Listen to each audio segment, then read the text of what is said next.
It's now 6:20. We are back from break. The next item is item 3, Diversity, Equity, and Inclusion Workshop. Ms. Beauregard. Yes, thank you. I'd like to introduce again Dr. Robin Stacia, who will be walking us through this about 45-minute workshop. Dr. Stacia, I'm going to go ahead and let you get started. All right, great. Hello, everyone. It's good to be back with you and I can't see you guys because it's so teeny, but I know you're all there. And it's good to see those of you on the Zoom as well. Leslie is going to operate these slides for me, so I'll be saying that forever. Next slide. So please excuse us as we navigate this together. Thank you. Great. Are there any questions before I proceed? Any questions? I think we're ready. Okay, great. So we'll skip this slide. All of you have talked to me, so you know who I am and you met me before. So next slide, please. So what we're going to accomplish in a rapid 45 minutes, and I apologize because we're not going to have as much time to talk. I'm going to pause a couple of points throughout the presentation and give you all a chance to make any comments, ask any questions, have any feedback. But, you know, as usual, there's probably more to share than we have time for, but our goals are on this slide that you're looking at. We really want to make sure that City Council is familiar and comfortable with talking about the kinds of terms and understanding together the kinds of constructs that this commission will be focusing on. And so that's really what today is about. Today is about going through things that you've heard before, you talk with your family and friends, but as a collective group, as a group of leaders for the city, we want you to have a shared understanding. Now, are we going to achieve that today? Likely not, but we're going to achieve a level of comfort, I hope, and transparency that as we go through this process, it will continue to deepen. Next slide. So this work is what we refer to as a leadership imperative. As leaders for the city, certainly Leslie and her team as leaders for the city government, even those folks who are leading nonprofits, who are leading in our community, various sectors, this is the kind of work that leaders have to begin to tackle and have to think about what's our role, how do we lead? And the way we do this, in particular with where you all are sitting, is through thinking about what your collective commitment is to this work and how that aligns with the city, the data that you have, your constituents, your constituency, and the kinds of issues that you're facing, your governance. So how do you align this work within the governance? And you've already done that. That's through the commission. The commission is an aspect of the city's governance. And then your personal commitment. And, you know, this is hard work to do if we don't personally have a connection to the work and we don't personally understand why it's important to our lives, to those that we care most about, to those in our community who need advocates and allies who are working on their behalf. And so that's what this leadership imperative drives. Next slide. So this imperative requires that as leaders, you make a commitment to continually working on your personal competence. I know you all are already doing that. Many of you are reading and have read many of the books that are popular and common and recommended, you know, during this very evolving and challenging time, and certainly in our you know, current context since the last 2 to 3 years. But it requires that you say to yourselves, how do I understand diversity, equity, inclusion, and any of those constructs related to my own attitudes, beliefs, my values, and my lived experiences? And sometimes we have to go back and ask ourselves, how did I learn what I now believe? And what am I doing to acquire new knowledge, to figure out what the attributes are that I I want to respect and acknowledge in other people, and to figure out how you can be a better steward and a better representative. Even if you're already at a level 10, we can all continue to grow. So this requires that we continue to require knowledge, skills, and attributes that will help us to function at a higher level with diverse communities. And our communities are becoming even more diverse. I've listed a few ways in which communities are diverse, and there's even more than I could possibly list here. So what we're talking about today is starting or enhancing your journey of your own competence. Next slide. And there is a journey for this. You know, this is a diagram from the Intercultural Development Institute, which has an inventory that we can all take as individuals. I've taken this inventory. It helps us to understand where we are on the continuum of being a multicultural or intercultural person who understands and sees differences, who respects differences. You know, that saying that a lot of folks like to say is I'm colorblind is actually not what we want. We don't want you to be colorblind. Colorblind is denial. That says that there's no differences between who we are based upon our skin tone or our ethnicity or our race or our gender or any of the things that make each of us unique and interesting, but also make our lives and our lived experiences different. So we don't want denial. We don't want to be colorblind. We actually want to do our best to continue to grow and evolve on this axis up to the adaptation. And that's where we recognize that there are differences. We recognize the differences between ourselves and others. We understand the complexities of those differences. We don't always agree. We don't always feel comfortable, but we continue to work to bridge across differences. We don't, for example, ask someone who wears a hijab not to wear it, or to point at people who are wearing some type of a ceremonial or a religious garb that represents who they are, or to question why someone may or may not speak as clearly as someone who has English as a first language. So we begin to bridge across differences, and we begin to accept and to even appreciate how all of these differences, in fact, help to make our communities and our workspaces and our teams better functioning than they are. So next slide.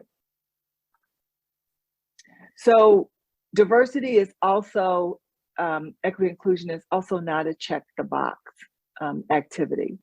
So it's not something that you do because you feel like you have to say, we've done that or we're doing it.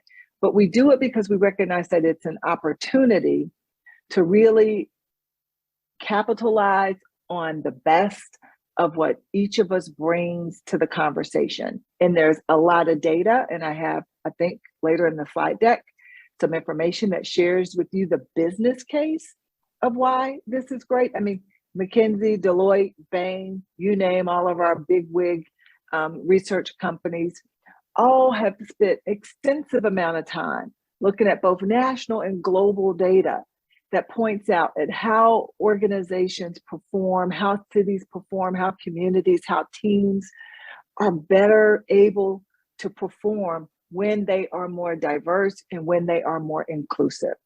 So checking the box prevents us really capitalizing on the advantages that a true diverse community and sensory and committees and whatever we're focusing on has to offer. And I think the next slide is in fact a video. Now this is a video from Apple. So it is not an iPhone commercial. I'm not endorsing Apple, but it gives you an idea of how a company views diversity. And I think to myself, if a company can view diversity and inclusion this way, Why can't the community? So I want you to take a minute and listen to this video.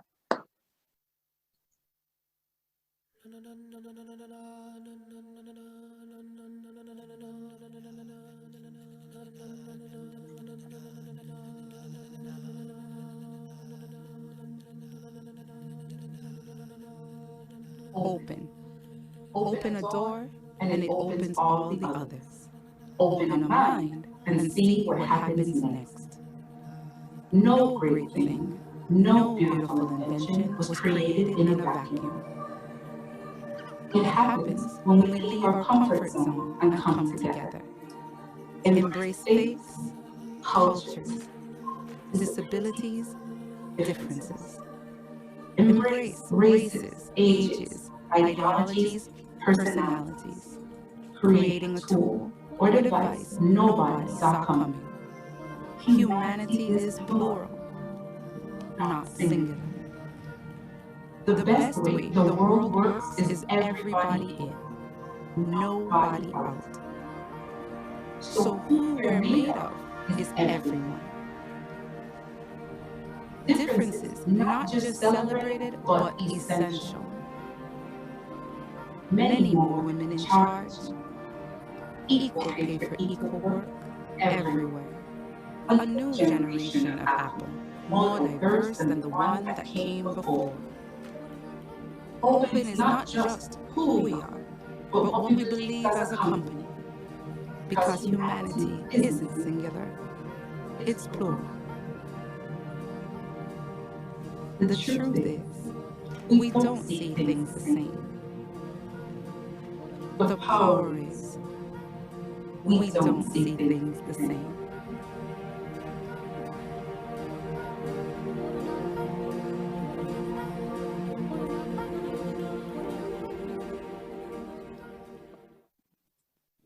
Next slide. Hold on. Oops. Oh, wait. Stop. Sorry, I'm trying to get to the next slide. There we go. So, you know, what I love about this video, and I watch it so much because I love it. These are the things that stand out for me. And then I'm going to go to you and I want to hear a couple of things or one or two that stood out for you. I love that we are unique individuals with complex personalities, experiences, and beliefs. I love the aspect that despite our differences and uniqueness, we also have much in common. And then I love that when we connect on a deeper level, we discover how much we share. This is true for a company, and this is true for a community. And I'm wondering, next slide, please. What did each of you hear? Was there something in that brief video that also speaks to what you see and what you want to see in the city of Stanton? Any thoughts?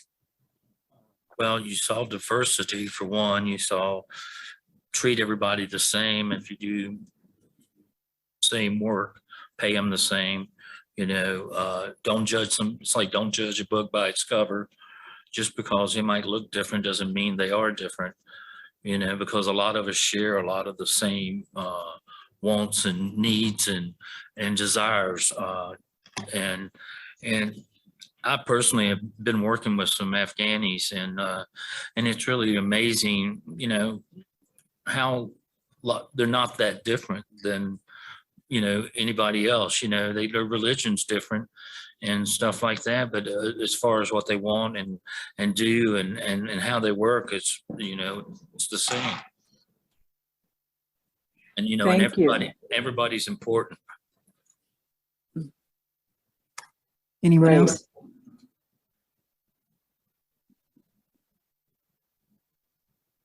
This is Carolyn Dull. I can't really speak much to the video because I was hearing a double. It was playing twice. Who knows why? I was just going to ask later, could you send a link to the video and I'll watch it later? Absolutely. We'll send a link. No problem. Thanks. Great. Are there any other reactions to the video and how you all see or want to see Stanton in that video? What I saw was a real appreciation and valuing of differences, and getting away from the notion that that different means it doesn't have to mean different color. It means different ways of thinking, different cultural backgrounds. So that's what I really appreciated about the video. I also had difficulty hearing, because of the same issue, the echo that we were getting. But thank you. I look forward to seeing it again. Good, and I appreciate that as well. Thank you for that comment. I think we were hearing it in our earpiece, and we were hearing it from in the room, which is why those of us on the Zoom had a little echo. Yeah, yes. So I go ahead if there's someone else who has something to share. Absolutely. Yes, this is Mayor Oakes. I wanted to say that I saw a lot of different looking faces. However, everyone appeared to just simply want to be happy, and they want their neighbor to be happy. They want to make a difference and contribute. Very good. So all of these things that all of your reflections, I think, are sentiments of what we want to capture when we're focusing on diversity and inclusion. We don't want to deny or to minimize the differences that people bring, but we also want to understand that most of us have the same values. We want to have healthy families. We want to have great jobs where we feel fulfilled and we can offer and contribute. We want to live in safe neighborhoods. We want to be able to have fun time with friends. We want to have a great meal. We want to be able to share our talents and our gifts in ways that contribute to others. So when it comes down to it, our differences are significant and should be honored, as should be our common values that we often share in community. Next slide. So these conversations about diversity, race, all the isms, and we're going to go through all of them. We're going to go through all the things that are, quote, challenging in community. Despite what we just saw in the Apple video, that's our aspiration. In communities, we know that there are challenges based upon differences because people aren't often thinking about how much we can connect and how much we can advance our common work through our differences. And so these conversations have gotten to be very tense. And one of the things I asked each of you, in our conversations was about, what's going to be challenging about this in the city of Stanton. And it's not going to be any different than what's challenging in any city. And that's that people have had really bad experiences, quite frankly, talking about race, gender, ethnicity, religion, any differences. I can remember conversations when I was in college studying for my doctorate degree that were very challenging because the folks in the room, we weren't prepared to have these conversations. Next slide.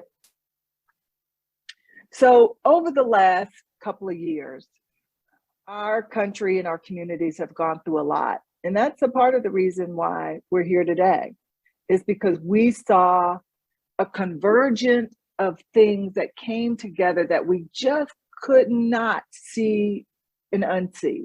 And we couldn't deny the connections.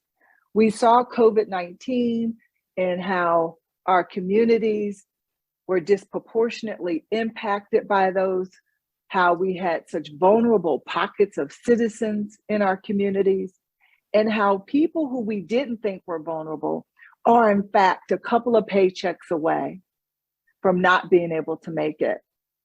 We also saw some incidents that were a part of a larger picture of police murders and brutality, as many of us affirm them to be. Others questioned if they were justified. That brought about tension in our community as we tried to understand tragedies next slide, that were actually happening before our very eyes. So over the last couple of years, community and communities through everywhere have had broad and pervasive system and community disparities that they've had to deal with. Frontline workers exposed to COVID, technology challenges in communities as kids went virtual, and we really realized where we had challenges in our communities with fair access to internet, fair access to food, families who are just unable to make it without assistance.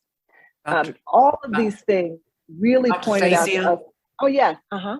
Robin, I apologize, but back here about a minute ago, you made a statement and your voice was going in and out a little bit. Oh, I'm so sorry. But, Thank you. well, I just Okay. wanted you to repeat a line. You said something about the perceived, you mentioned police Oh, and well, the, what and I the would, perceived, whether it's perceived brutality, and I wasn't sure what the rest of that was. Because okay, all right. I'm gonna plug in to a different, because sometimes when I move my head, thank you for telling me that. When I have my earpieces in, if I move my head, sometimes my volume can drift off. No, I said we were faced with multiple police incidents that resulted in murder, where many of us perceive those differently. Some perceived those incidents as unjust, and others wondered whether or not there was a real cause for them. So that's what I was saying, that there was a difference in our perceptions and our understanding that created great tension in our communities.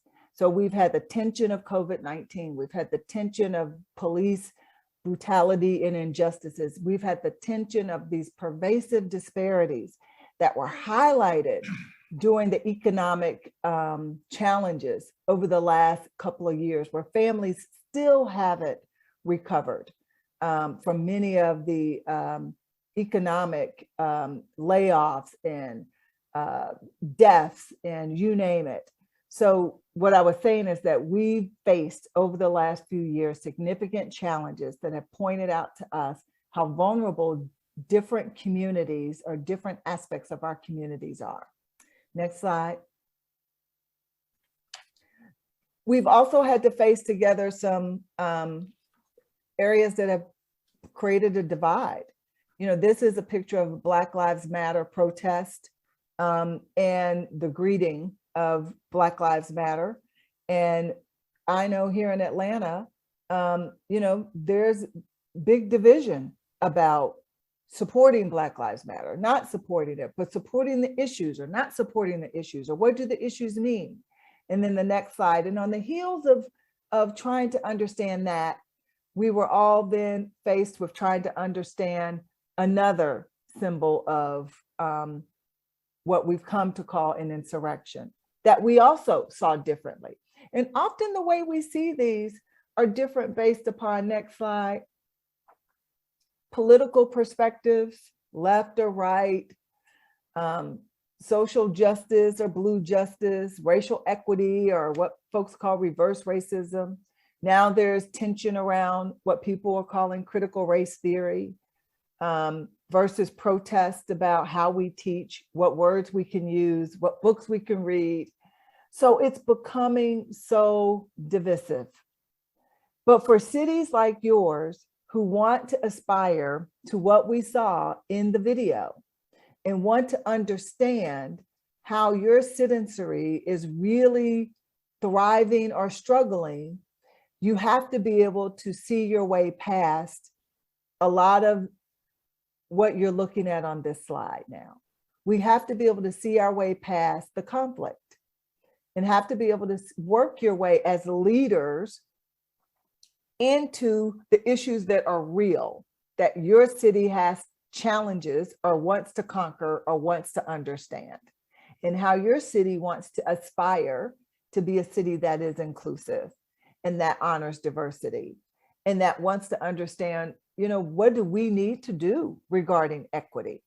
Even when there's been challenges over the last 2 years with really a larger picture and a larger understanding. So this is all to say this work is not going to be done in a vacuum. This work is going to be done within the context of this larger body of noise and concern and frustration. Yet you're choosing to do it and you have to do it. And so you have to be prepared. Next slide. So you've decided that doing nothing is not the answer. And so that's your first response. Why are we doing this? Because doing nothing is not the answer. Doing nothing isn't going to help us to create solutions for the things that many of in our community are persistently challenged with, or it isn't going to be able to help us tap into innovation in our city. It isn't going to be able to help us energize engagement in our city. Doing nothing isn't going to be able to help our city come together more as a sense of community and of team. So doing something is what you guys have decided to do. Next slide. And so now we want to talk about how do you communicate both amongst yourselves as well as with others about some of those things that really are challenging communities right now. Next slide. So we want to have some level set definitions. The first is diversity. And I asked you guys all this in our calls, define diversity, and each one of you defined it in some aspects of what you see here. And the reason I like this particular image is because we tend to look at what we see in the trees when we think of diversity. We tend to look at, someone's skin tone, what we think of their age, how their gender appears to be, although we can't tell someone's gender just by how they look, but we think we can, because if we're thinking more traditionally, we look at body size, all of these things, but there's so much more to us than what we see visually. And we don't know these other things like sexual orientation or our national origin, or our religion, or spirituality, or how we function within our culture, or our thinking styles and our way of processing information or communication, until we really create a space of safety and a space of personal interaction. And that's when we learn and we are each able to offer our greater diversity. Next slide. And so we define diversity as both demographic diversity, meaning those things that you see on this slide. And these are the ones that we typically think of when we think of diversity. We think of race and age and gender and nationality and geographic, are you North or South or Midwest or West Coast, or your faith or religion. These are important aspects of diversity. Next slide. But so are the cognitive diversity. And cognitive diversity are things about how we think, how we experience situations, how we process information, how we problem solve, how we create solutions, how effective teams work together. And I often think, I'll use myself as an example, as a psychologist, is the way that I process because it's inherent to me, or is it because I went on to become a psychologist? And I think it's a little bit of both. And so that's why we want diverse teams around the table. That's why we want to make sure that we have, in fact, embraced and created space for people to object. When we have homogeneous teams or homogeneous groups, in fact, we get often what's called groupthink. And that's where people tend to think alike and agree with one another. Next slide. And there are many, many studies that show us that when we're not tapping into our cognitive diversities, in fact, what we're tapping into is stagnation. So there's studies that show how teams that are all alike professionally, gender or age, are in fact unable to solve complex problems, as opposed to a team that is racially diverse, gender diverse, skills and interest diverse, ideas, lived experiences, solve problems twice as fast as those who come from the same background, professional skill set, and may have more similarities. Next slide. So the benefits of diversity is great. And like I said, there's numerous studies that show this. And so if this is true for teams, then we know that this is true for communities. We know that this is true for cities, that if we have a commission, if you have a committee, if you are hiring in the city, if you're putting together any type of a process, that when you have a team that is more diverse and inclusive, you're going to yield the benefits that you're seeing on this slide. You're going to yield a team that has expanded mindsets and has expanded capabilities. You're going to yield a team that has the ability to perform higher and more effectively. You're going to yield a team that's better able to problem solve. But you know what else you get? You get a group of people that are happier.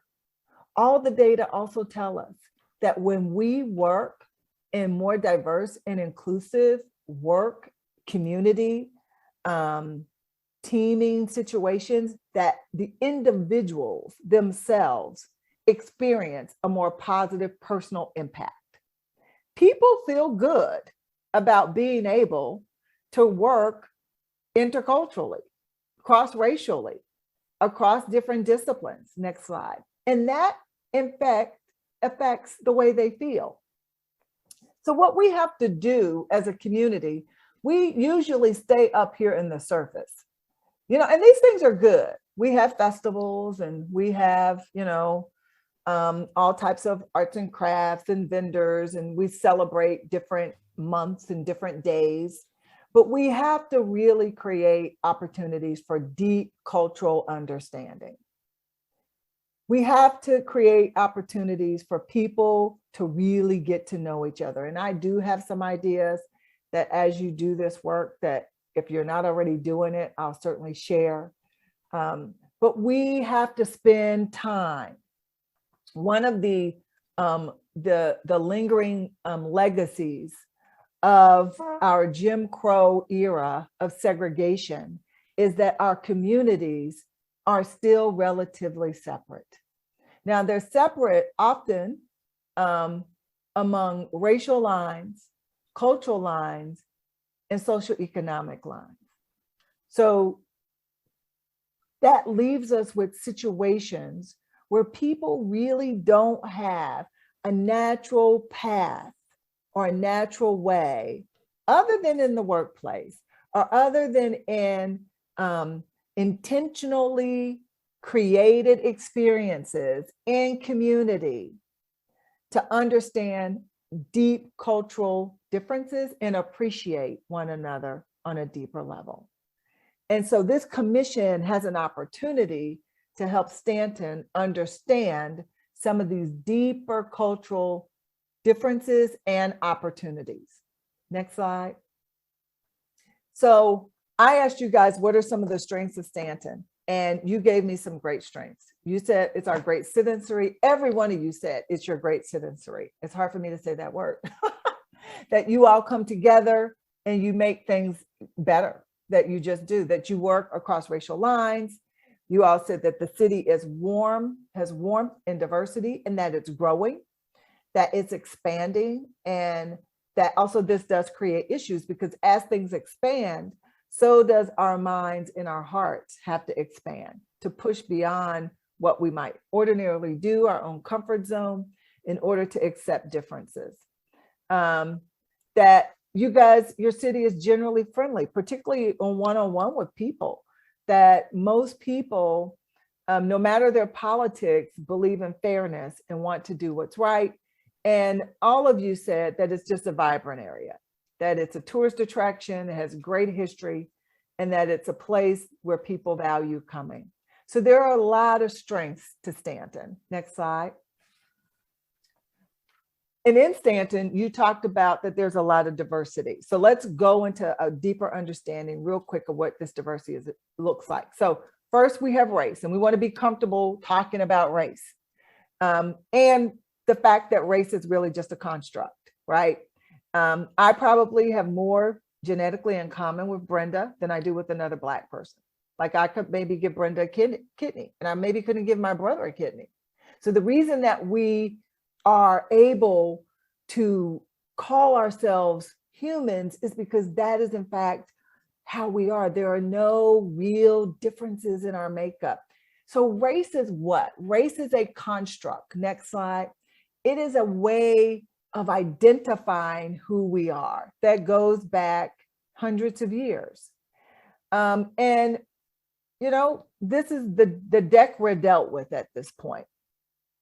We want to believe we're all human. We want to believe we're a part of the same human race, but there are differences in who we are based upon the constructs that we've created in America and really across the world. And then these constructs have created different lived experiences and different opportunities for us based upon how, in fact, our communities and our society sees who we are according to how we are called in our racial category. This is what the U.S. Census identifies as the racial category. This is what you get to pick. Is it? If you're not there, then you got to pick 2 or more races or some other category. Write it in. But this is what you get to pick according to what we still do in our last census. So we know that we're so much more diverse than this in America, but this is what we have. Next slide. And in Virginia, you guys are a very diverse community. You are a predominantly white community, but this percentage in Virginia in the last census of 61.6% is lower than it's ever been. So you're becoming even more diverse. So those who say they're Black alone is 12%, Hispanics are 18.7%. Virginia is changing. And if Virginia is changing, Stanton is changing, or Stanton certainly has the possibility of changing as well, if that is your aspiration. So those who are 2 or more races were 10%. Now, what was interesting though about Virginia is that you're under 18 years of age is declining. So either you're having less children in Virginia or families are leaving Virginia to some extent, because those who are under 18 are declining, but the adult population is increasing. And I think many of you said to me that Stanton is a retirement community, that people are moving to Stanton because it's a great place to retire. And people are moving to Virginia. People are moving to your communities from the Northeast because they are wonderful places to retire. Next slide. So I don't know what your Stanton data is, but that's something I believe you know, and that's going to be important for this commission to understand. So gender diversity, real quick, are the ways in which we identify ourselves. It is no longer male and female. And so when you hear people say, there's only 2 options, they're wrong. There are not only 2 options. So when we look at diversity and inclusion for gender, we're looking at cisgender and gender fluid and gender queer and intersex and gender nonconforming and transgender. And yes, there may be a couple of other identifiers even next year, because as people evolve and are more expressive in who they are, the ways in which we understand how we identify grows. These are self-identifiers. And so the key here is that we don't get to identify someone. They identify themselves. And we then honor and accept that identification. Next slide. Gender identity is a part of a larger spectrum of LGBTQ+. And I know many people get confused about this. I am not in any way, I will say, an expert on these acronyms, but these are the ways in which people who are within this community, and it is a community, and I put that there intentionally, it is a community of gender and sexual orientation identities. And the people in this community identify themselves in these ways and want to be able to express this identity in their workplaces, as being a citizen in their neighborhoods, without fear of being ridiculed or harmed or targeted in any way. And as a city, we have to honor and respect that. We have to create cities that are safe for people to express themselves in whatever way. Next slide. Religion, we've talked about this a lot. Religious diversity, immigration is, I know, a big diversity within both Stanton and your neighboring communities. Next slide. I'm going to go real fast. Disability. This is something that's very important, and I will tell you, is often overlooked. It, in fact, is one of our largest diversities. 19% of the US population has some type of a disability, and we can't always see the disability. And this is where, as individuals who may not have a disability, always fall short, because our assumption is that if we can't see it, it doesn't exist. When there are many physical and mental disabilities that limit a person's movement, senses, and activities, their physical learning, their language, their behavior, that we cannot see. And so if we are being truly inclusive, then we have to always ask and allow people to, again, self-identify in terms of what their disability might be, and then tell us what would be helpful for them in order to be able to navigate and to be as included as possible. Next slide. So there's many considerations. I've given you guys a little assignment here for you to do in your own personal time. And that's to think about how you first learned about all of the things that I just shared. And what did you learn? And how has your understanding stayed the same, or how has it changed? And what do you need to do to continue to move forward in being a more inclusive-minded leader? Next slide. So inclusion is this act of empowering the participation in the true belonging of people who are typically not around the table.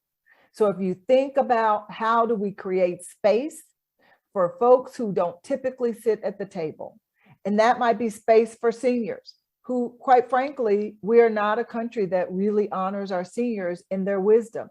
That might be a space for someone who is differently able. I work with lots of boards, and there is never a board where a person is on the board who has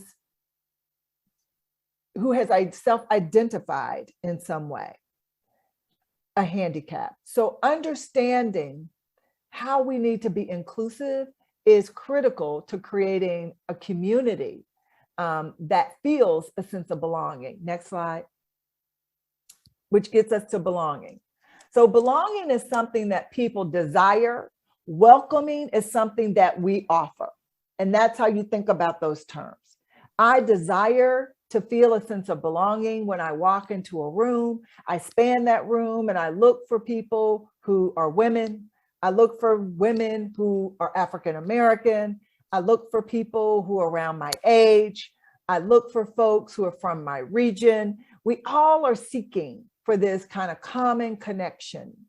And when we don't find it, we still want and deserve a social connectedness to the group. So I still want Carolyn to say hello to me and welcome, Robin. I'm glad you're here. I still want to know that even though I don't see myself reflected in this room, I belong here and I am welcomed here. And so those are the things that we have to really unequivocally achieve within a community. Next slide. Otherwise, what we get is people who show up, but I was told, I actually listened to a podcast where she said she was always invited, but she was never included.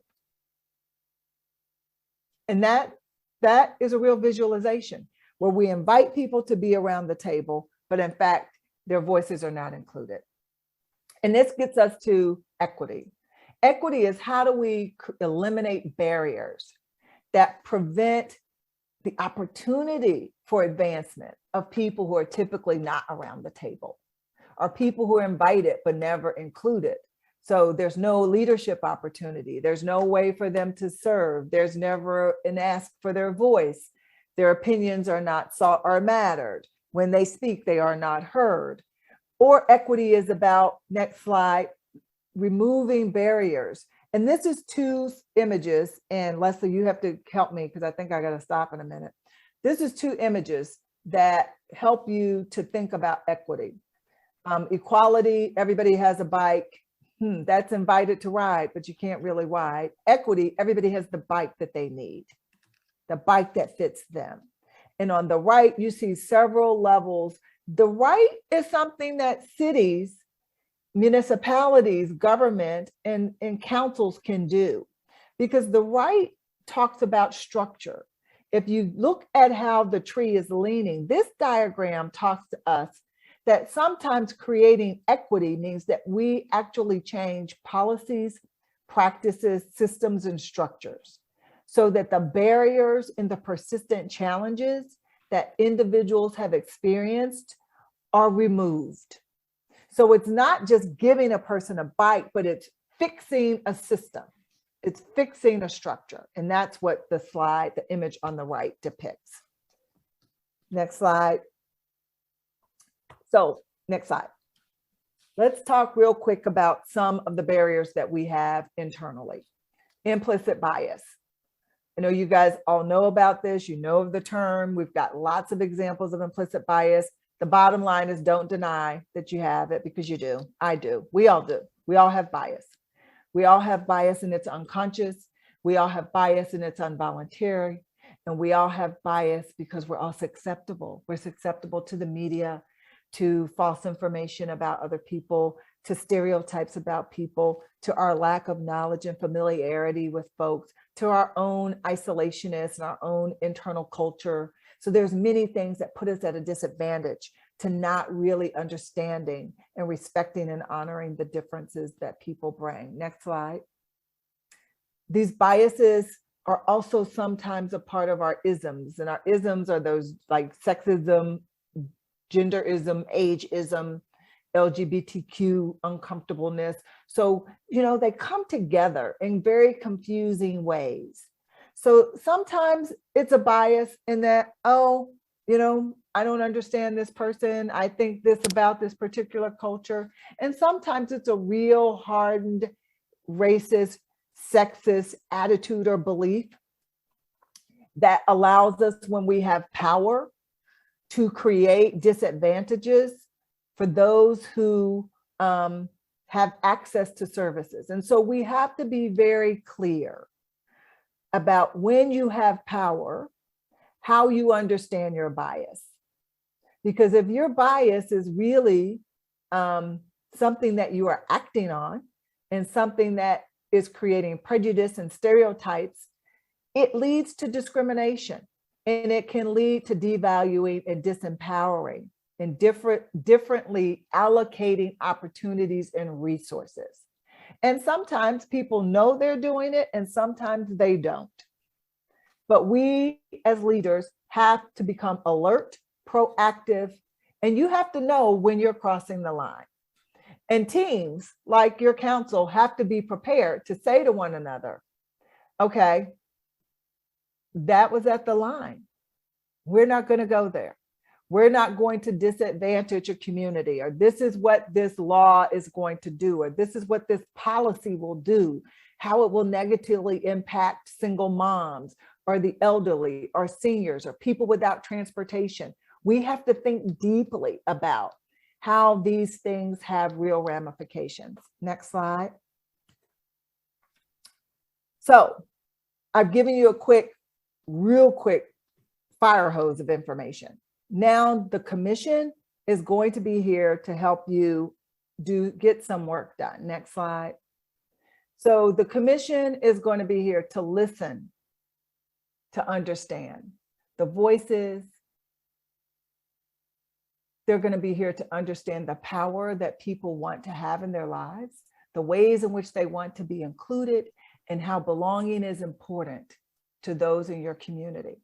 They're going to listen to diverse citizens' lived experiences.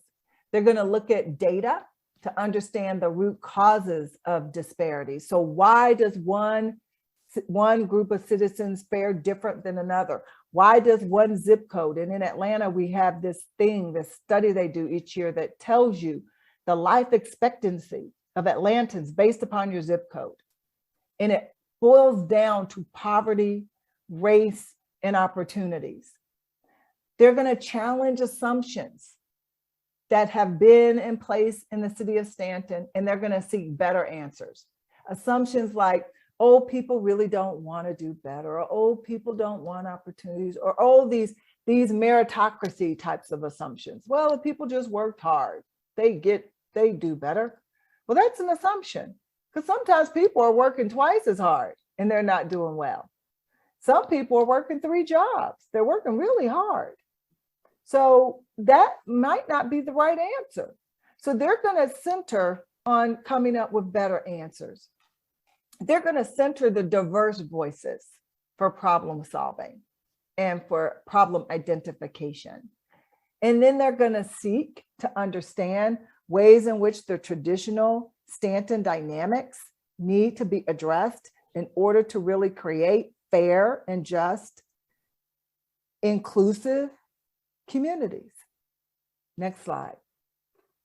So they're going to deal with these concepts of disparities and inequities. The definitions are here for you, and I just went through them. I talked about them in my summary there. That inequity, disparities are disproportionate outcomes, typically negative, based upon race, age, gender, mental health, cognitive, physical ability, any differences, and why those differences fare in a negative or a different way. And inequities are the ways in which individual groups experience more challenges and disadvantages. And that particularly when those are not because of their own doing, when they are related to social conditions, process, policies, or situations that are beyond their control. Next slide. So this group is going to focus on those bodies of work. They're going to understand all of those definitions that I just shared with you. They're going to hear those definitions. They're going to learn how to integrate them into their conversations with those who they talk to, and they're going to make sense of what's going well and what needs to be improved. But most importantly, what your citizens want to solve, what problems your citizens want to address, and what they want the council to focus on. So that's the end of the presentation. We've got a couple of minutes for questions. And so I'd love to hear anything you have to say or any discussion. Right. Are there any questions? We're actually running a bit over. I know. So are there, no, great information, Dr. Stacia. Thank you so much for the presentation. This is valuable information. So are there any questions? All right. Hearing none, thank you so much. You've given us our homework, and we're gonna take this all in, and we, again, cannot thank you enough for helping us navigate setting up this commission. So. All right, and thank you for your patience as I ran a little long. I No, wanted to get not at all. core Like I said, information out to you today. absolutely, well worth it, well worth All right, it. So again, so thank much. you. All right, bye-bye.